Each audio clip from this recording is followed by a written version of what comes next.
Yo, what is going on YouTube? It is your boy GGTV. We are back with another U review. This is pretty much the mid-season finale, and we get kind of a transition in this episode. There's all sorts of things that are happening, all sorts of storylines that are kind of, setting up for the rest of the season, so I say we don't waste too much more time, and we get straight into it, Just have a giant discussion. This is a recap slash review. It's more of a recap, more of us just kind of breaking down what happened and having a discussion about how we feel about it. So, let's go.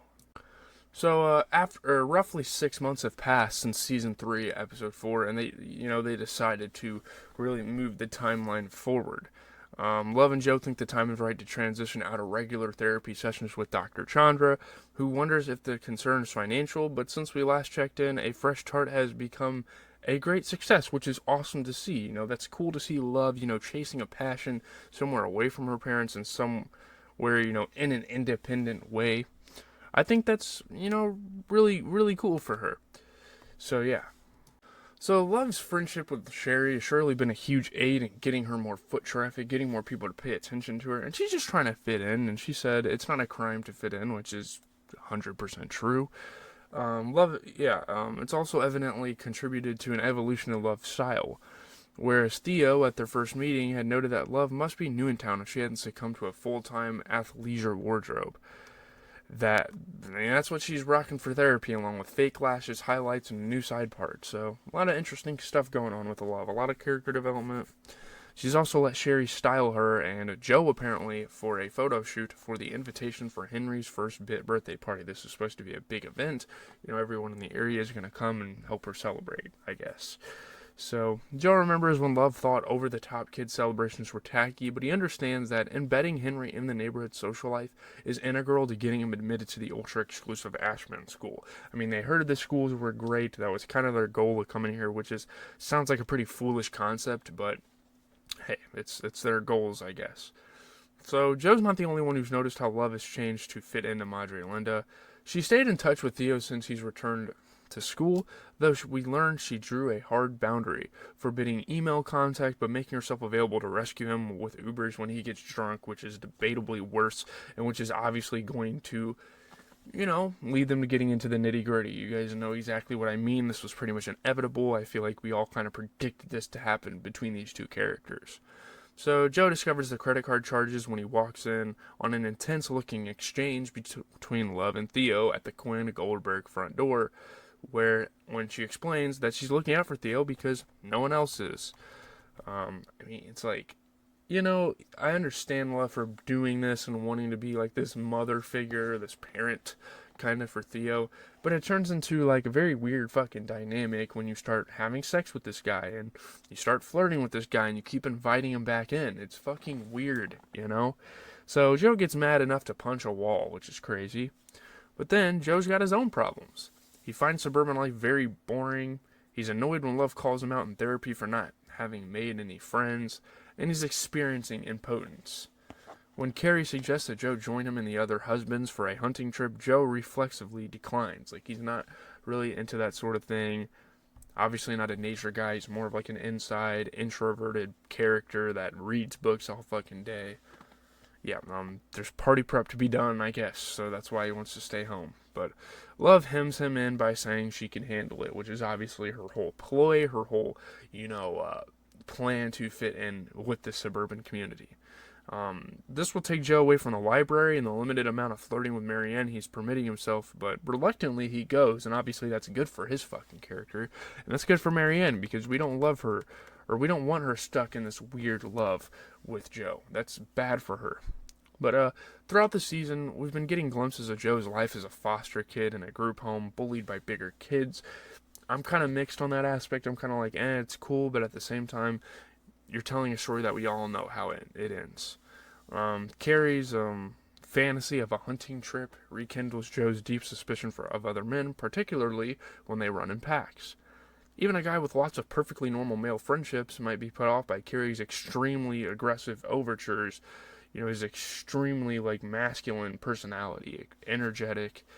He snatches a wrapped sandwich out of Joe's hand, declaring that they won't be eating any food that they haven't hunted and killed themselves. Like, we must be in a fucking Neanderthal. Like, what the hell? But they also have to make their own fires, solve issues with fellow hunters by physically fighting them, and forego shirts and phones. It's like, dude. When Joe expresses doubt with fellow hunters one-on-one, both say Cary saved their marriages. This just seems like a cult. This just seems like a very stereotypical, like, male friend group. Like, grown man-esque, like, yeah, America type of group. But I guess that's what the show wants it to be. So, Kiki's husband, Brandon, played by Christopher Sean, lacked purpose after essentially retiring in his 30s to unschool his children. Cary hoped to lose his inner beast, let it out. Loose. Jackson, played by Brian Safi, Andrew's husband, seems to find Cary's, affectations mildly annoying. Must we abbreviate everything? But appreciates these getaways as a chance to scream, cry, and break shit like a tantruming child. For him, these weekends are less about rediscovering masculinity than being a kid again. So these people have all sorts of different stances. They have all sorts of ways to look at this, which is okay, whatever. Like, you're trying to sell Joe this, and we know he's not fully sold on it. It ends up really helping him out though. So Cary unfortunately knows more than Joe realized about Joe's specific masculinity. Love having told Cary about Joe's recent impotence. That's really fucked up that Love would do that. What a piece of shit. So, he's not going to let up on Joe, making him run to the woods and find prey for his dinner. Joe is upset when Cary catches a squirrel and holds it too tight. When Joe refuses to kill it and asks Cary to release it, Cary kills it with his bare hands. Oh yeah, I'm a manly man. We're out in the fucking woods. It's weird, I know, but it is what it is. You kind of cringe the whole time, but I guess the show's trying to create an experience for Joe and create drama.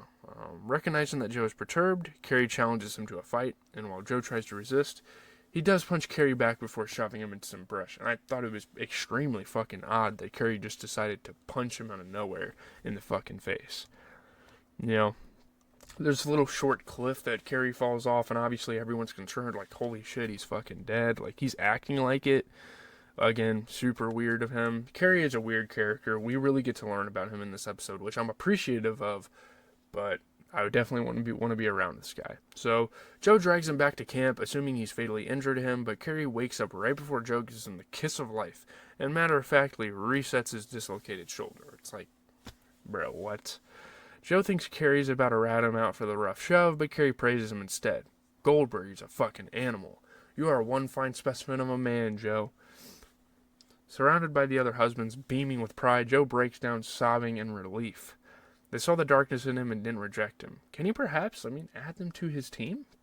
There's a lot of possibilities with this group of people that I hope they build up in an appropriate way. So, while all this is going on, his other teammate is dealing with Theo.